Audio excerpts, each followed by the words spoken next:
Chapter 3. A Caucus Race and a Long Tail. They were indeed a queer-looking party that assembled on the bank.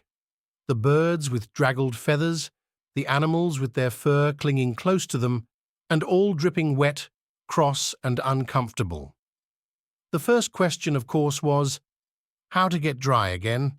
They had a consultation about this, and after a few minutes it seemed quite natural to Alice to find herself talking familiarly with them, as if she had known them all her life.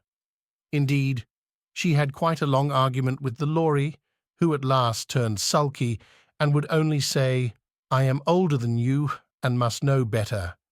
And this Alice would not allow without knowing how old it was, and, as the Lory positively refused to tell its age, there was no more to be said. At last, the Mouse, who seemed to be a person of authority among them, called out, "Sit down, all of you, and listen to me. I'll soon make you dry enough." They all sat down at once, in a large ring, with the Mouse in the middle. Alice kept her eyes anxiously fixed on it, for she felt sure she would catch a bad cold if she did not get dry very soon. "Ahem," said the Mouse with an important air. "Are you all ready? This is the driest thing I know. Silence all round, if you please." William the Conqueror, whose cause was favoured by the Pope, was soon submitted to by the English, who wanted leaders and had been of late much accustomed to usurpation and conquest. Edwin and Morcar, the Earls of Mercia and Northumbria. "Ah!" said the Lory with a shiver. "I beg your pardon?" said the Mouse, frowning, but very politely. "Did you speak?" "Not I," said the Lory hastily. "I thought you did," said the Mouse. "I proceed. Edwin and Morcar, the Earls of Mercia and Northumbria, declared for him, and even Stigand, the patriotic Archbishop of Canterbury, found it advisable."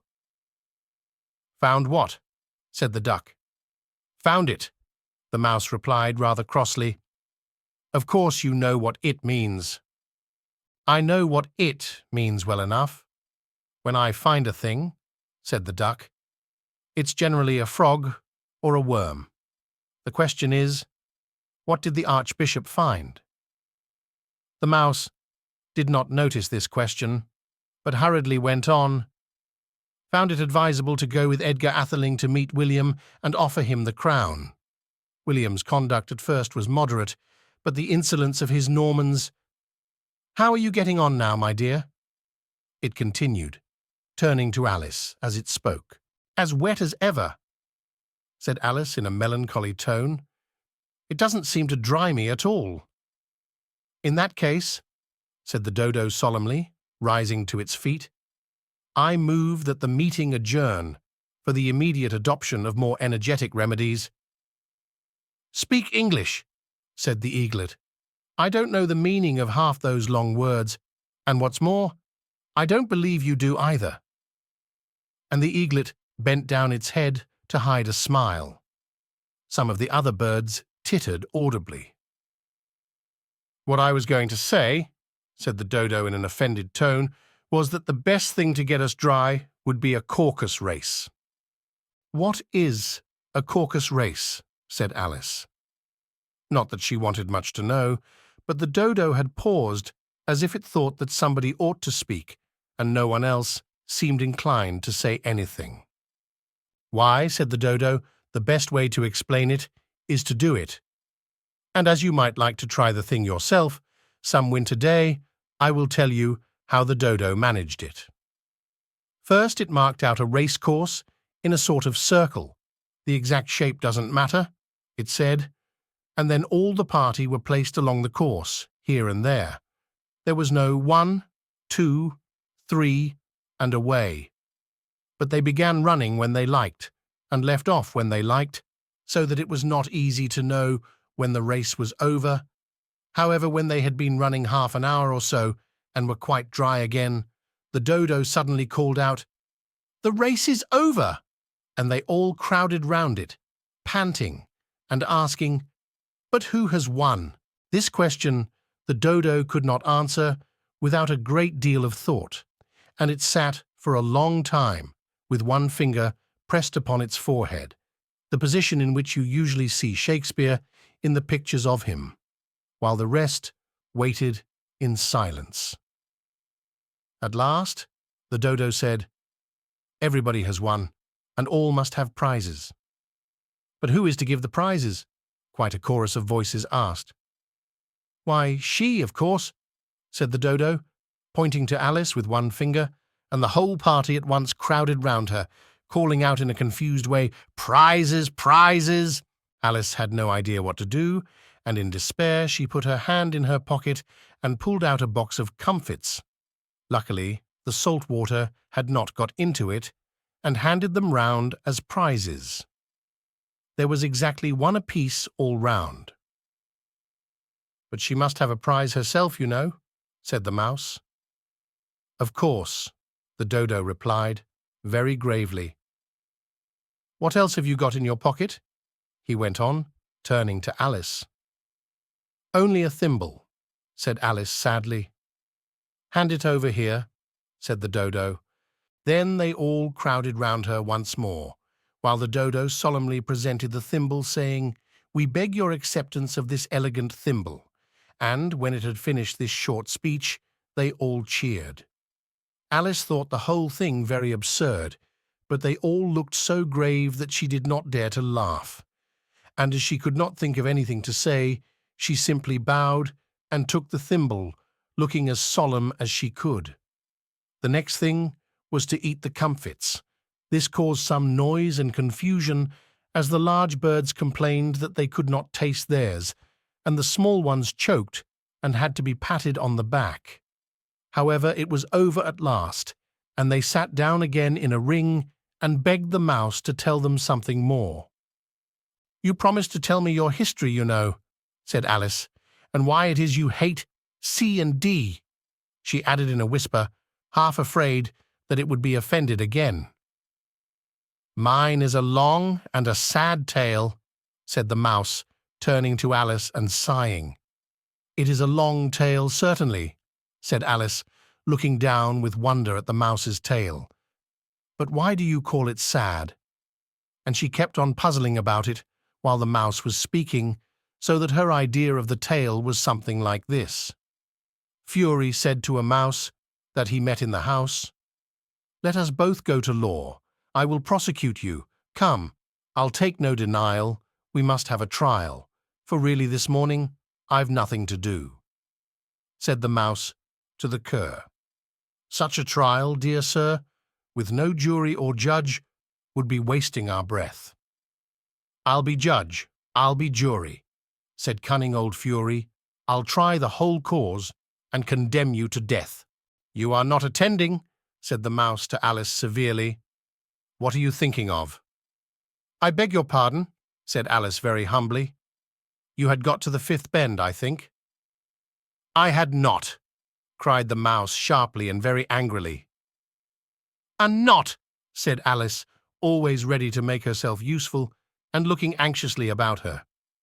"Oh, do let me help to undo it." "I shall do nothing of the sort," said the mouse, getting up and walking away. "You insult me by talking such nonsense." "I didn't mean it," pleaded poor Alice, "but you're so easily offended, you know." The mouse only growled in reply. "Please come back and finish your story," Alice called after it, and the others all joined in chorus, "Yes, please do." But the mouse only shook its head impatiently and walked a little quicker. "What a pity it wouldn't stay," sighed the lorry, as soon as it was quite out of sight. And an old crab took the opportunity of saying to her daughter, "Ah, my dear, let this be a lesson to you never to lose your temper." "Hold your tongue, Ma," said the young crab, a little snappishly. "You're enough to try the patience of an oyster." "I wish I had our Dinah here. I know I do," said Alice aloud, addressing nobody in particular.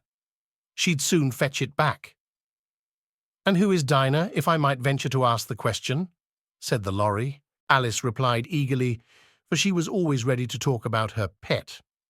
"Dinah's our cat," And she's such a capital one for catching mice you can't think. And oh, I wish you could see her after the birds. Why, she'll eat a little bird as soon as look at it." This speech caused a remarkable sensation among the party. Some of the birds hurried off at once. One old magpie began wrapping itself up very carefully, remarking, "I really must be getting home. The night air doesn't suit my throat." And a canary called out in a trembling voice to its children, "Come away, my dears, it's high time you were all in bed." On various pretexts they all moved off, and Alice was soon left alone. "I wish I hadn't mentioned Dinah," she said to herself in a melancholy tone. "Nobody seems to like her down here, and I'm sure she's the best cat in the world. Oh, my dear Dinah, I wonder if I shall ever see you any more." And here poor Alice began to cry again, for she felt very lonely and low-spirited. In a little while, however, she again heard a little pattering of footsteps in the distance, and she looked up eagerly, half hoping that the mouse had changed his mind and was coming back to finish his story. Chapter 4. The Rabbit Sends in a Little Bill. It was the White Rabbit, trotting slowly back again, and looking anxiously about as it went, as if it had lost something. And she heard it muttering to itself, "The Duchess! The Duchess! Oh, my dear paws! Oh, my fur and whiskers! She'll get me executed as sure as ferrets are ferrets. Where can I have dropped them, I wonder?" Alice guessed in a moment that it was looking for the fan and the pair of white kid gloves, and she very good-naturedly began hunting about for them. But they were nowhere to be seen. Everything seemed to have changed since her swim in the pool, and the great hall, with the glass table and the little door, had vanished completely. Very soon the rabbit noticed Alice as she went hunting about, and called out to her in an angry tone, "Why, Mary Ann, what are you doing out here? Run home this moment, and fetch me a pair of gloves and a fan. Quick now!" And Alice was so much frightened that she ran off at once in the direction it pointed to, without trying to explain the mistake it had made. "He took me for his housemaid," she said to herself as she ran. "How surprised he'll be when he finds out who I am, but I'd better take him his fan and gloves, that is, if I can find them." As she said this, she came upon a neat little house, on the door of which was a bright brass plate with the name W. Rabbit engraved upon it. She went in without knocking, and hurried upstairs in great fear lest she should meet the real Mary Ann, and be turned out of the house before she had found the fan and gloves. "How queer it seems," Alice said to herself, "to be going messages for a rabbit. I suppose Dinah'll be sending me on messages next." And she began fancying the sort of thing that would happen. "Miss Alice, come here directly and get ready for your walk." "Coming in a minute, nurse, but I've got to see that the mouse doesn't get out." "Only I don't think," Alice went on, "that they'd let Dinah stop in the house if it began ordering people about like that." By this time, she had found her way into a tidy little room with a table in the window, and on it, as she had hoped, a fan and 2 or 3 pairs of tiny white kid gloves. She took up the fan and a pair of the gloves, and was just going to leave the room when her eye fell upon a little bottle that stood near the looking-glass. There was no label this time, with the words "Drink me," but nevertheless she uncorked it and put it to her lips. "I know something interesting is sure to happen," she said to herself, "whenever I eat or drink anything, so I'll just see what this bottle does. I do hope it'll make me grow large again, for really I'm quite tired of being such a tiny little thing." It did so indeed, and much sooner than she had expected.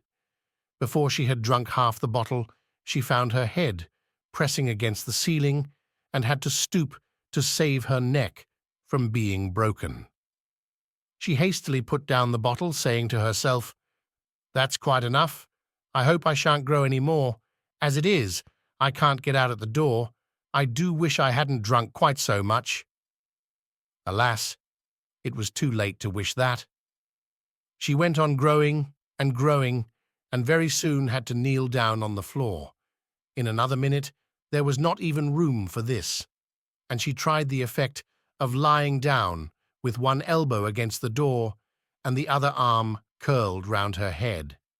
Still, she went on growing, and as a last resource, she put one arm out of the window and one foot up the chimney, and said to herself, "Now I can do no more. Whatever happens, what will become of me?" Luckily for Alice, the little magic bottle had now had its full effect, and she grew no larger. Still, it was very uncomfortable, and, as there seemed to be no sort of chance of her ever getting out of the room again, no wonder she felt unhappy. It was much pleasanter at home, thought poor Alice, when one wasn't always growing larger and smaller and being ordered about by mice and rabbits. I almost wish I hadn't gone down that rabbit hole. And yet, it's rather curious, you know, this sort of life. I do wonder what can have happened to me. When I used to read fairy tales, I fancied that kind of thing never happened. And now here I am in the middle of one. There ought to be a book written about me. That there ought. And when I grow up, I'll write one. But I'm grown up now, she added in a sorrowful tone. At least there's no room to grow up any more here. But then, thought Alice, shall I never get any older than I am now? That'll be a comfort. One way, never to be an old woman, but then always to have lessons to learn. Oh, I shouldn't like that. Oh, you foolish Alice, she answered herself. How can you learn lessons in here? Why, there's hardly room for you, and no room at all for any lesson books. And so she went on, taking first one side, and then the other, and making quite a conversation of it altogether. But after a few minutes, she heard a voice outside, and stopped to listen. "Mary Ann, Mary Ann," said the voice, "fetch me my gloves this moment." Then came a little pattering of feet on the stairs. Alice knew it was the rabbit coming to look for her, and she trembled till she shook the house, quite forgetting that she was now about 1,000 times as large as the rabbit, and had no reason to be afraid of it. Presently the rabbit came up to the door, and tried to open it. But as the door opened inwards, and Alice's elbow was pressed hard against it, that attempt proved a failure. Alice heard it say to itself, "Then I'll go round and get in at the window." "That you won't?"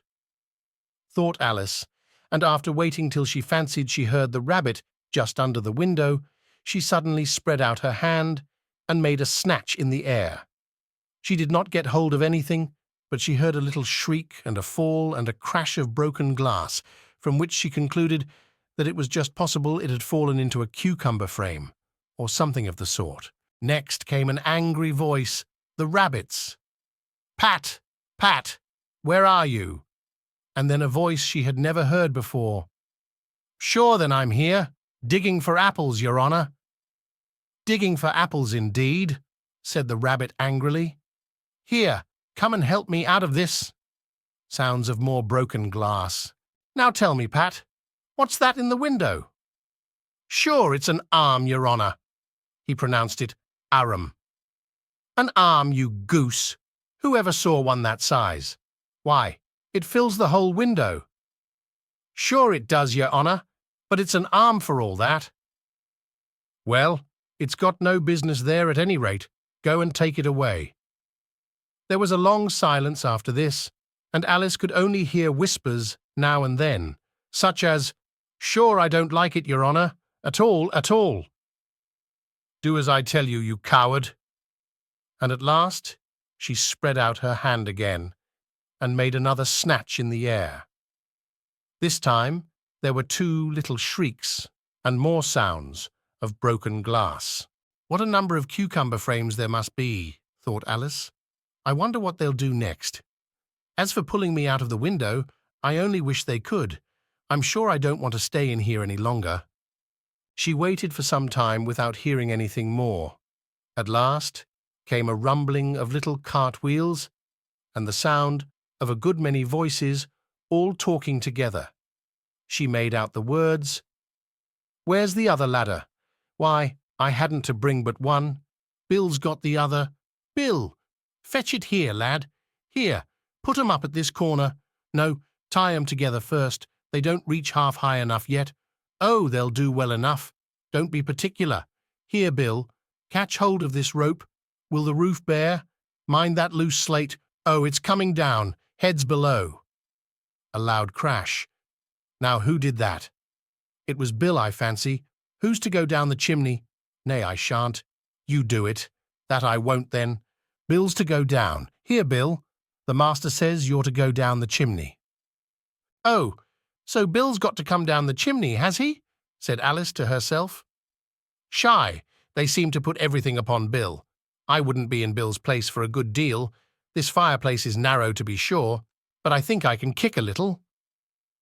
She drew her foot as far down the chimney as she could, and waited till she heard a little animal, she couldn't guess of what sort it was, scratching and scrambling about in the chimney close above her. Then, saying to herself, "This is Bill," she gave one sharp kick, and waited to see what would happen next. The first thing she heard was a general chorus of, "There goes Bill." Then the rabbit's voice along, "Catch him, you by the hedge." Then silence, and then another confusion of voices. "Hold up his head, brandy now, don't choke him." "How was it, old fellow? What happened to you? Tell us all about it." Last came a little feeble, squeaking voice. "That's Bill," thought Alice. "Well, I hardly know. No more, thank ye. I'm better now, but I'm a deal too flustered to tell you. All I know is something comes at me like a jack-in-the-box, and up I goes like a skyrocket." "So you did, old fellow," said the others. "We must burn the house down," said the rabbit's voice, and Alice called out as loud as she could, "If you do, I'll set Dinah at you." There was a dead silence instantly, and Alice thought to herself, "I wonder what they will do next. If they had any sense, they'd take the roof off." After a minute or two, they began moving about again, and Alice heard the rabbit say, "A barrowful will do, to begin with." "A barrowful of what?" thought Alice, but she had not long to doubt, for the next moment a shower of little pebbles came rattling in at the window, and some of them hit her in the face. "I'll put a stop to this," she said to herself, and shouted out, "You'd better not do that again," which produced another dead silence. Alice noticed with some surprise that the pebbles were all turning into little cakes as they lay on the floor, and a bright idea came into her head. "If I eat one of these cakes," she thought, "it's sure to make some change in my size, and as it can't possibly make me larger, it must make me smaller, I suppose." So she swallowed one of the cakes, and was delighted to find that she began shrinking directly. As soon as she was small enough to get through the door, she ran out of the house and found quite a crowd of little animals and birds waiting outside. The poor little lizard, Bill, was in the middle, being held up by 2 guinea pigs who were giving it something out of a bottle. They all made a rush at Alice the moment she appeared, but she ran off as hard as she could, and soon found herself safe in a thick wood. "The first thing I've got to do," said Alice to herself as she wandered about in the wood, "is to grow to my right size again, and the second thing is to find my way into that lovely garden. I think that will be the best plan." It sounded an excellent plan, no doubt, and very neatly and simply arranged.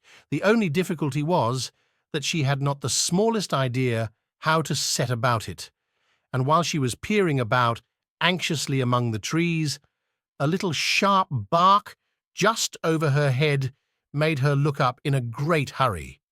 An enormous puppy was looking down at her with large round eyes and feebly stretching out one paw, trying to touch her.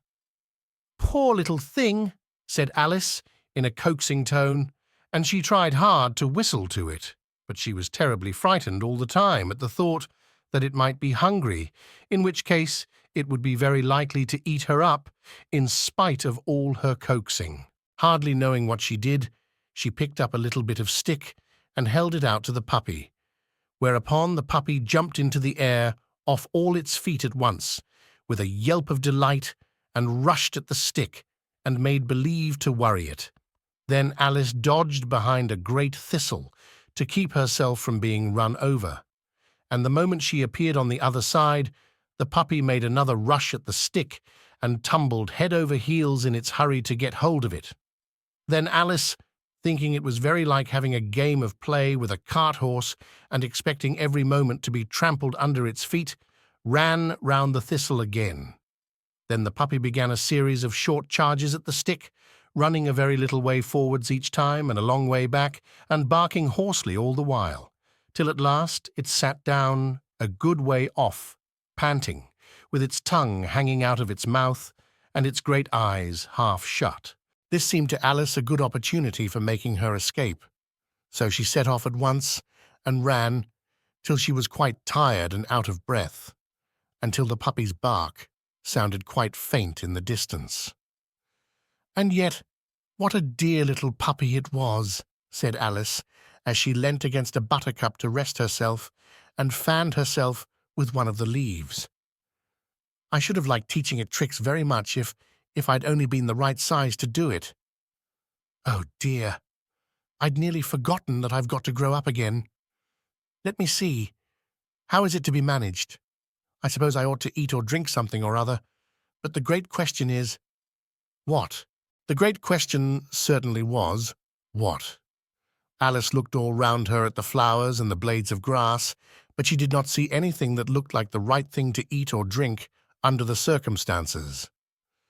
There was a large mushroom growing near her, about the same height as herself, and when she had looked under it, and on both sides of it, and behind it, it occurred to her that she might as well look and see what was on the top of it.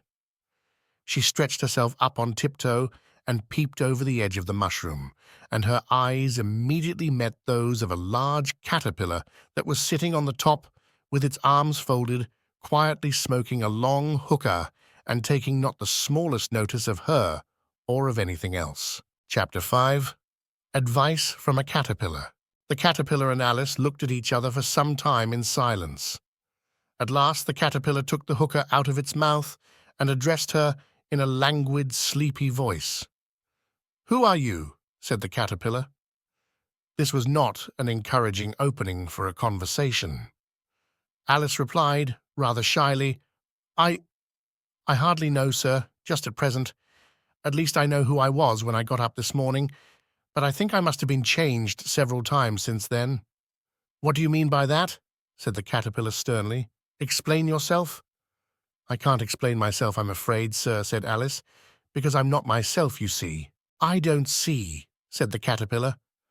"I'm afraid I can't put it more clearly," Alice replied very politely, "for I can't understand it myself to begin with, and being so many different sizes in a day is very confusing." "It isn't?" said the caterpillar. "Well, perhaps you haven't found it so yet," said Alice, "but when you have to turn into a chrysalis, you will some day, you know, and then, after that, into a butterfly. I should think you'll feel it a little queer, won't you?" "Not a bit," said the caterpillar. "Well, perhaps your feelings may be different," said Alice. "All I know is, it would feel very queer to me."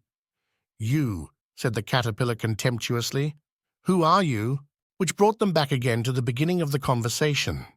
Alice felt a little irritated at the caterpillar's making such very short remarks, and she drew herself up and said, very gravely, "I think you ought to tell me who you are first." "Why?" said the caterpillar.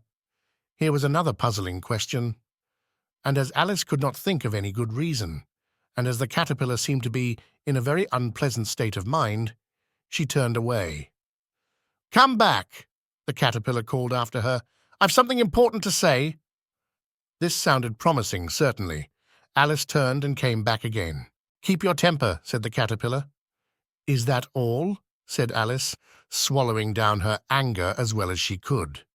"No," said the caterpillar.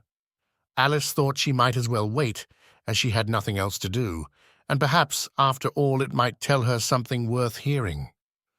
For some minutes it puffed away without speaking, but at last it unfolded its arms, took the hookah out of its mouth again, and said, "So you think you're changed, do you?"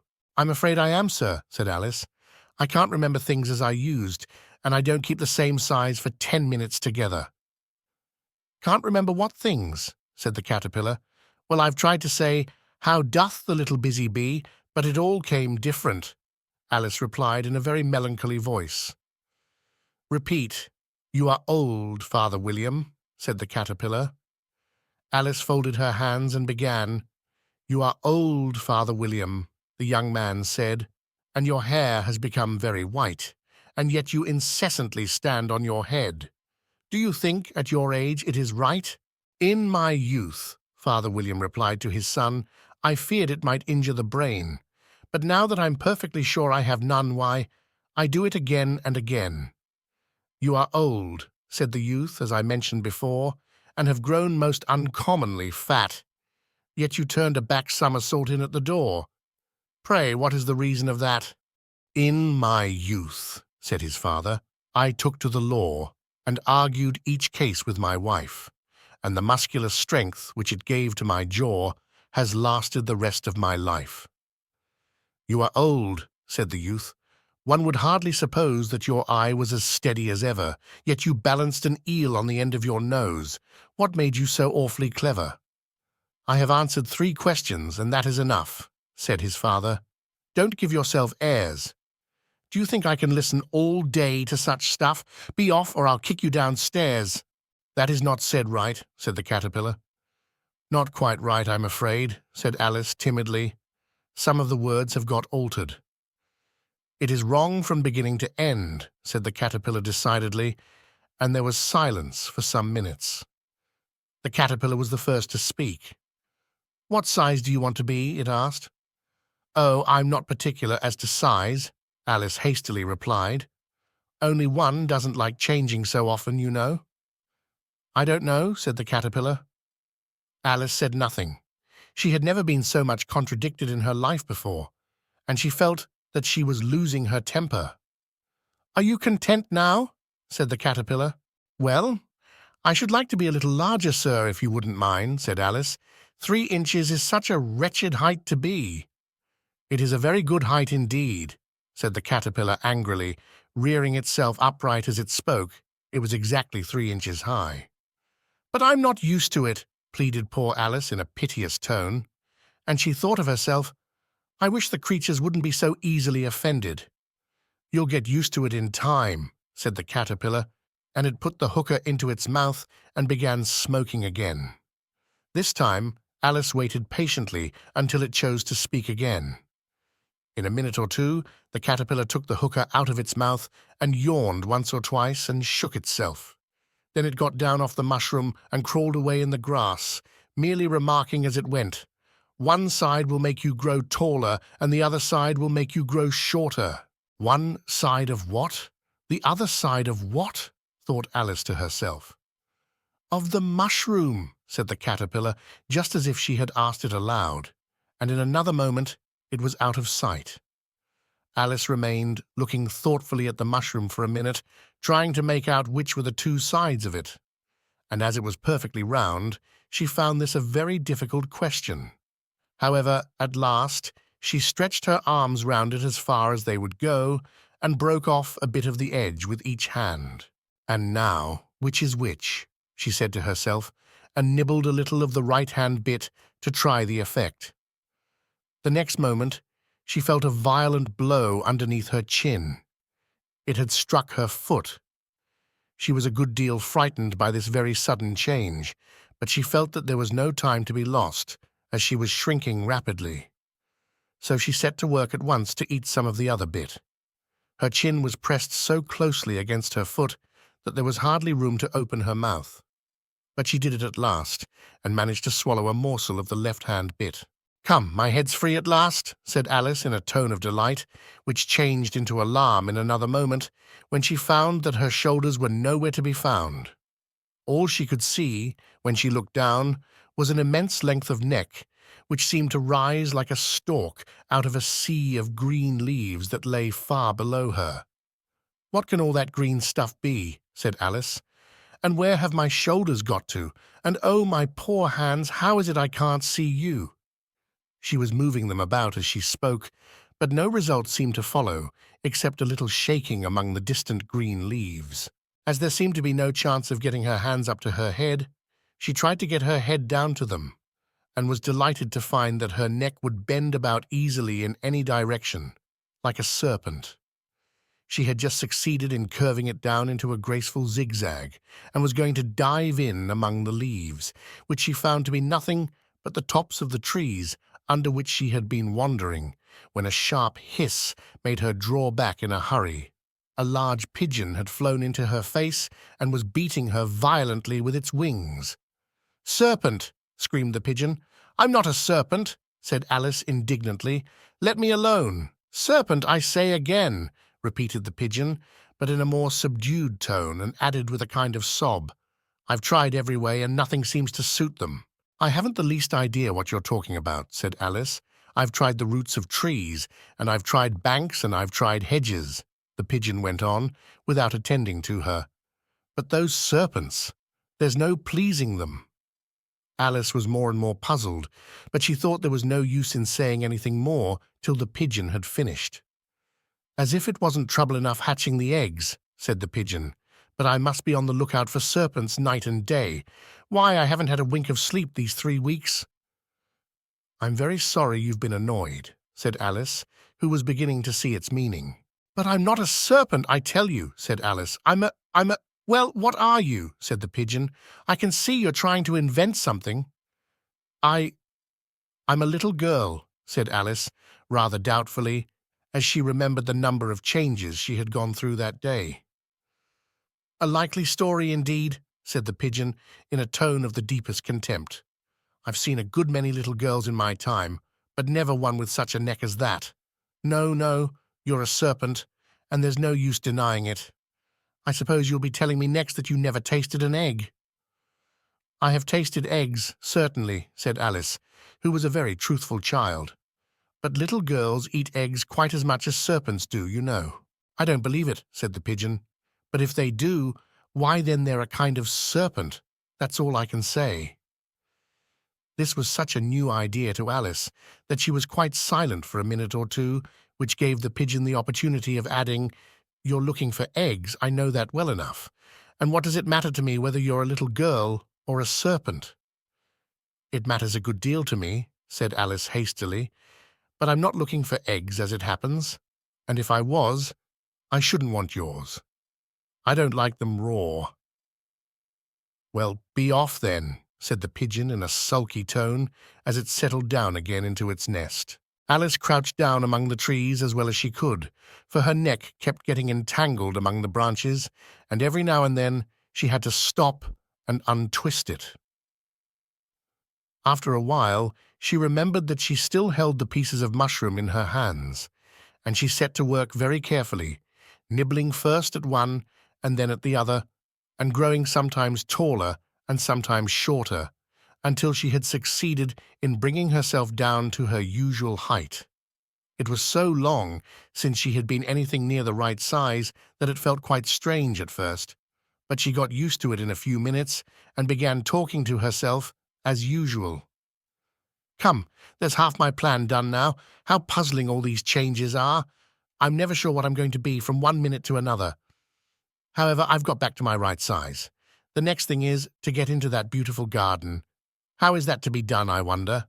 As she said this, she came suddenly upon an open place, with a little house in it about 4 feet high. "Whoever lives there," thought Alice, "it'll never do to come upon them this size. Why, I should frighten them out of their wits." So she began nibbling at the right-hand bit again, and did not venture to go near the house till she had brought herself down to 9 inches high.